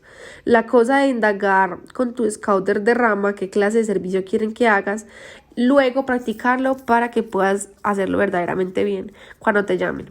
Las transmisiones son algo muy valioso si aprendes a hacerlas realmente bien. No sirve si puedes embrollar un mensaje, así que practica duro. Los mensajeros en bicicleta son necesarios, no solo para montar una bicicleta y repararla, sino para orientarse de lugar en lugar, de noche o de día. En la noche hay que tener práctica y llevar un mensaje en la cabeza, palabra por palabra correctamente y darlo con claridad. Practica tus conocimientos en primeros auxilios. Solemos olvidar pequeños detalles a menos que los practiquemos frecuentemente. Después de todo, el mejor modo de calificar para el servicio es mostrar en el brazo la insignia de primera clase, o mejor todavía, la de Scout del Rey. Así que les digo a todos, adelante, trabajen en sus primeros auxilios, transmisiones, conocimientos náuticos, aeroplanos, tráfico citadino, guardacostas, guía de niños, bombero, mensajero y otras especialidades. Prepárense para uno o varios de esos servicios. Ensayen mucho en el tiempo de paz mientras no tengan que usar máscaras antigas y espadas y así estén preparados para el recibe aviso. Incorporarse a sus deberes para la patria y cuando el llamado llegue, todo el mundo sabe cuán útiles pueden ser los scouts. Así que estén siempre listos. Si la emergencia llega, porque como en tiempos de Nelson, Inglaterra espera que cada hombre cumpla con su deber, sí, esa es la cosa, la eficiencia está muy bien, pero dentro de ella debe haber algo más, debe haber valor y audacia, más y la determinación de cumplir con tu deber sin importar el riesgo o el peligro que significa para ti. Capítulo 21. Ayuda. Mini título: Enseñada por un elefante. Un gran cazador de elefantes que murió la semana pasada en una ocasión me contó cómo disparó e hirió a un gran elefante macho. El resto del rebaño, alarmado por el disparo, huyó dejando al herido tambaleándose y en malas condiciones. Un segundo disparo solo lo hirió de nuevo sin matarlo, pero el ruido apresuró la vida de la manada con excepción de 2 elefantes. Estos 2 machos estaban irritados y se detuvieron para mirar hacia atrás, viendo a su camarada tambaleándose e incapaz de seguirlos. Valientemente se encararon al temido fuego del rifle y regresaron para ayudarlo. Se pusieron cada uno al lado de él y apretaron sus pesados cuerpos contra él y casi lo levantaron en vilo, llevándolo lentamente lejos del peligro. Si hubiera sido soldados rescatando a una camarada a riesgo de sus propias vidas en el campo de batalla, hubiera merecido la Cruz de Victoria. Eran solo bestias salvajes, sin embargo nos dieron un ejemplo de verdadera ayuda a una camarada en apuros, aunque tuvieran que enfrentar un riesgo para llevarlo a cabo. Algunos de nosotros a veces no nos prestamos a dar la mano a otros, aunque no haya riesgos, porque significa tiempo y un poco de diversión. ¿Qué piensas que estos personajes?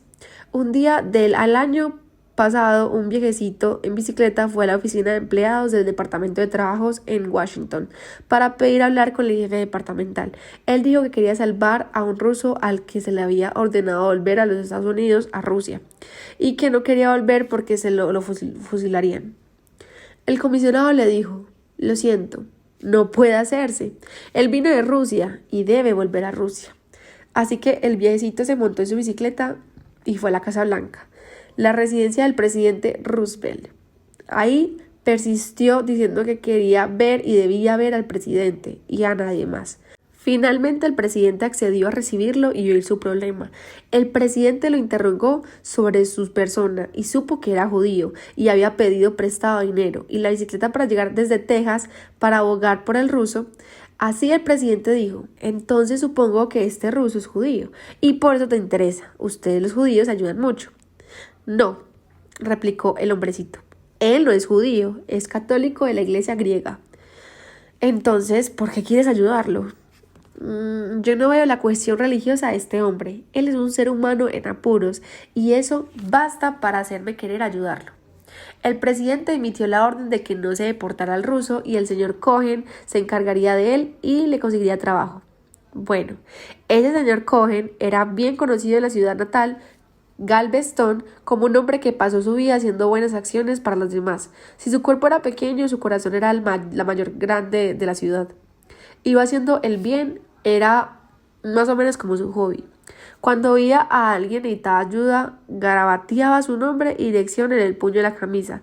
Todos los días el puño de su camisa tenía una lista, caminaba por la ciudad, visitando a cada uno de los afligidos, haciendo lo que podía por cada uno de ellos, aunque él era pobre. Tachaba cada nombre de su puño cuando visitaba al interesado y no se iba de su casa en la noche hasta no haber tachado todos los nombres de su puño.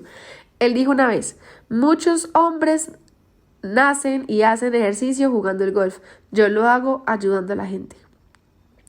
Esto es lo que los Boy Scouts están haciendo cuando cumplen la promesa Scout: ayudar al prójimo en todas las circunstancias. Eso y siempre, si les conviene o no, sin importar el credo, clase social o país al que pertenezca. No tienen puños de camisa para escribir las cosas que quieren resolver. Tienen las mangas enrolladas, listas para emprender cualquier trabajo. Pero usan siempre una pañoleta y en ella atan nudos para recordarles la buena acción que tienen que hacer. Pero en cuanto el señor Cohen, me quitó el sombrero ante él y me gustaría estrechar su mano. A ti no. Capítulo 22. Responsabilidad. Mini título: aprendida en una patrulla scout. Recibí una carta muy agradable esta semana de un scout de Francia, en el que me decía que quería hacer su vida como la mía y esperaba el final también de ser general. Le dije que me avisara cuando obtuviera el grado, pero mientras era general no todo sería bueno en la vida, ni usar uniforme ni con decoraciones. También significaba una gran responsabilidad de la guerra. Pocas personas piensan en eso, pero es una cosa tremenda para un hombre sentir que cientos de vidas dependen de su palabra de mando, y eso es lo que un general tiene que hacer. Es bastante malo para un juez ponerse la toga y condenar a un asesinato y a un asesino por muerte para satisfacer la ley, pero es peor para un general decidir el mandar a muchos jóvenes buenos soldados a ser muertos o heridos por ganar una batalla. Después de la Gran Guerra, muchos de nuestros generales murieron, aunque no fueran muy viejos, por fallas cardíacas. En mi criterio, estoy seguro de que fue más por la tensión que sufrió su corazón por esta gran responsabilidad. Al piloto de una aerolínea se le confían todos los pasajeros para conducirlos a salvo de los riesgos del vuelo. Un capitán de barco también tiene una gran responsabilidad sobre él, ya que las vidas de todos los que están a bordo dependen de él en la paz y en la guerra. Pero nuestros oficiales navales son conocidos en todo el mundo por su audacia y confianza en sí mismos. ¿Cómo obtienen eso? Porque son entrenados desde la niñez a aceptar cualquier trabajo y a desempeñarlo por sí mismos. Se les enseña a aceptar responsabilidades. Recuerdo que cuando los marineros de la Marina Real eran hombres mayores que ahora, marinos fuertes y resistentes que usaban barba, pero los oficiales empezaban su carrera bastante jóvenes. Un marinero en esos días era solo un muchacho de 14 o 15 años, pero se le daba un trabajo responsable. Se le ponía a cargo de un barco y su tripulación. Allí veía uno que un muchacho de 15 años mandaba a hombres que le doblaban la edad y obedecían sus órdenes sin replicar. Eso era disciplina. En el sitio de Mafeking encontré que los chicos, aunque fueran solo muchachos, podían ser encargados de deberes que normalmente se empeñaban los hombres. Los muchachos debían la responsabilidad de llevar mensajes de una parte de la línea de defensa a otra, aún en peligro de sus vidas bajo fuego. Así, en el movimiento Scout damos responsabilidades a los muchachos poniendo a su cargo 6 u 8 muchachos más. El guía de patrulla es responsable de la eficiencia y arreglo de su patrulla. Los scouts de su patrulla obedecen sus órdenes, no por miedo al castigo como en la disciplina militar o naval, sino porque son un equipo que juegan juntos y respaldan a su jefe por el honor y éxito de su patrulla.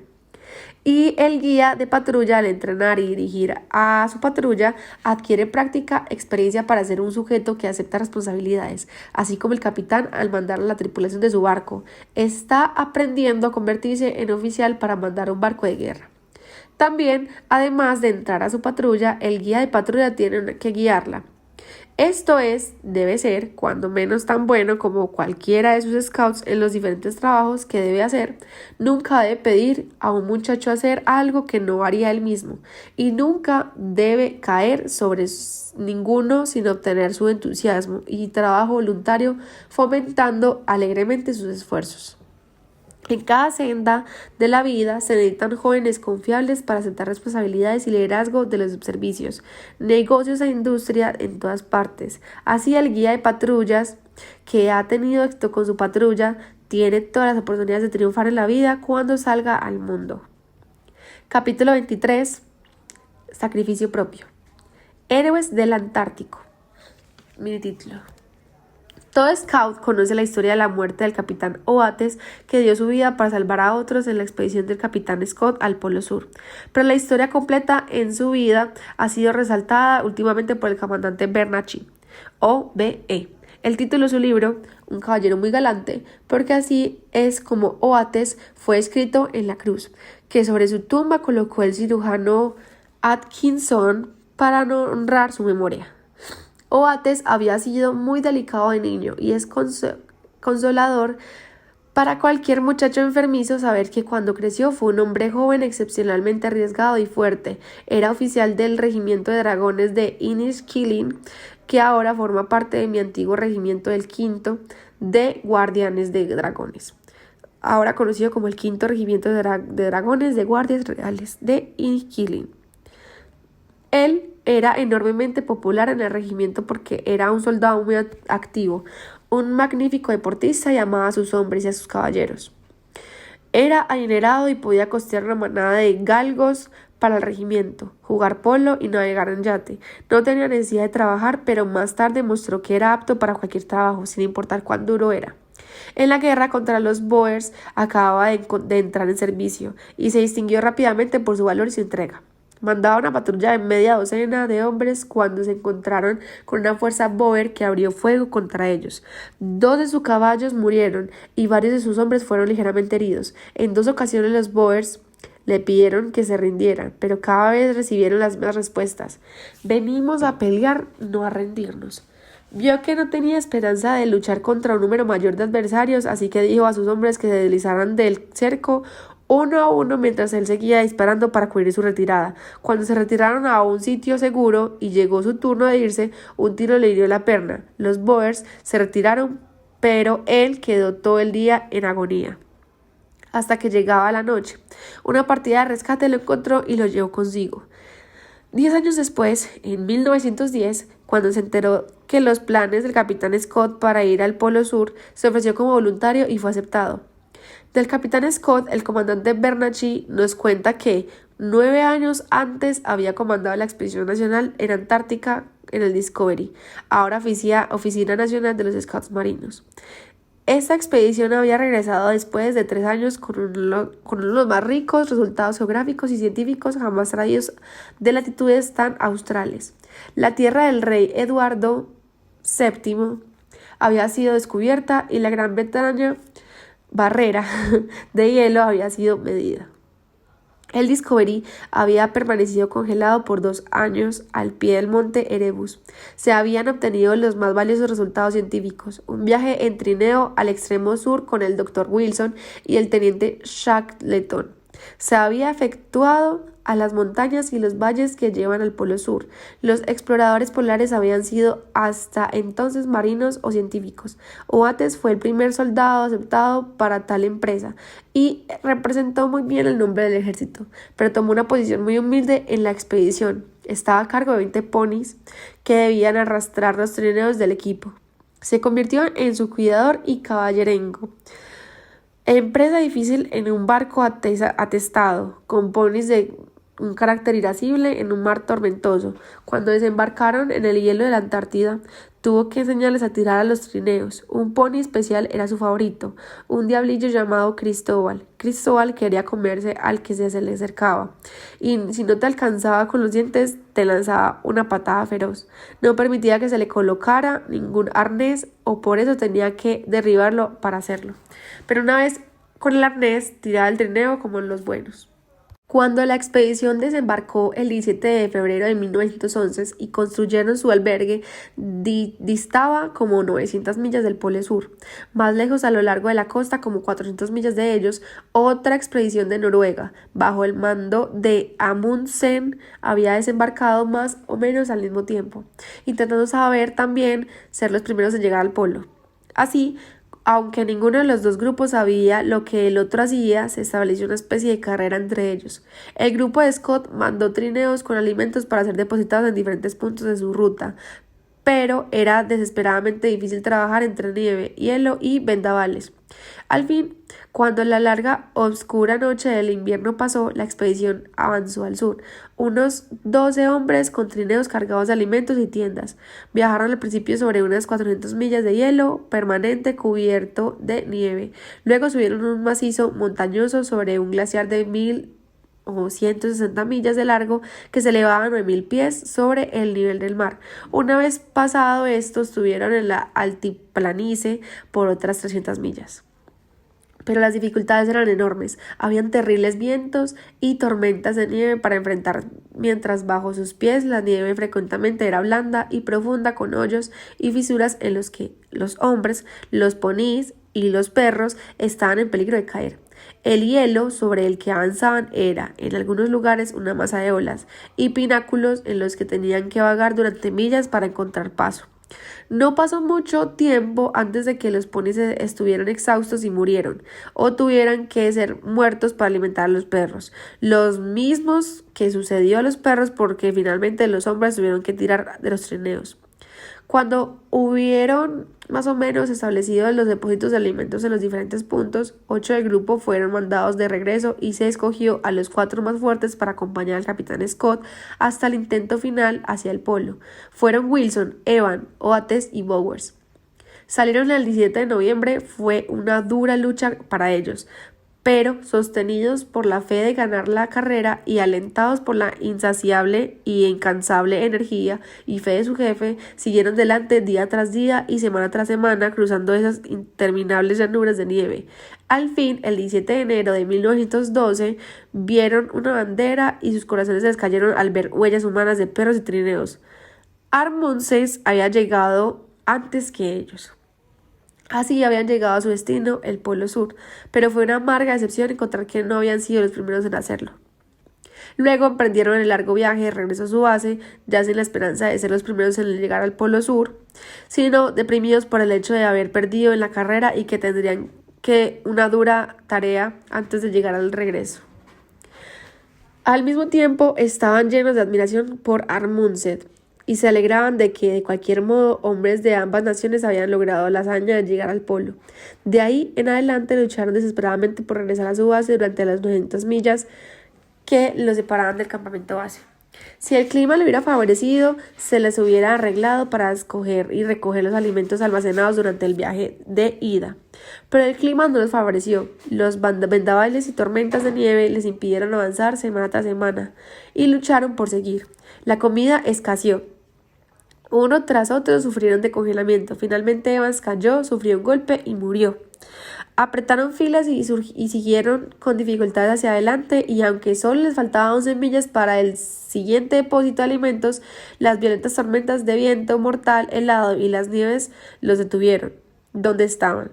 Fue entonces cuando Oates hizo su autosacrificio que nunca olvidaremos. Tenía los pies congelados, sabía que nunca luchará, solo podía ser un obstáculo para sus compañeros. Si se quitaba quería una boca menos para alimentar y quizá los otros podrían llegar al siguiente depósito de alimentos. Así que se arrastró hacia afuera de la pequeña tienda hacia la cegadora tormenta y se dejó caer. Nunca lo volvieron a ver. Dio su vida para que sus camaradas vivieran. Desgraciadamente, el heroico sacrificio de Oates no salvó a sus camaradas después de todo. Muertos de hambre y congelados, murieron todos juntos. Los encontró una partida de rescate algunos meses más tarde, todos acostados como si durmieran en su tienda. El gran capitán Scott había llevado un diario de los acontecimientos día a día, así que toda la historia de la gran hazaña la conocemos, escribió. Nos apegaremos hasta el final, pero nos debilitaremos y, por supuesto, el fin no está lejos. Es una pena, pero parece que no podré escribir más. Una carta también escribió. Estamos débiles, escribir es difícil, Por mi propio bien no lamento este viaje que he demostrado que los ingleses soportan las dificultades, se ayudan unos a los otros y se enfrentan a la muerte con tal fortaleza como siempre en el pasado. Recuerda esas palabras de siempre listo. Si alguna vez son necesarias, haz como Oates, Scott y sus valientes camaradas. Sufre las dificultades, ayuda a los demás y enfrenta la muerte con valor. No te preocupes por tu propia seguridad mientras cumples con deber. Fin. Espero que les haya disfrutado el libro. Es algo complicado de leer, pero es entretenido y tiene bastantes historias. Les habló Suri y siempre servir.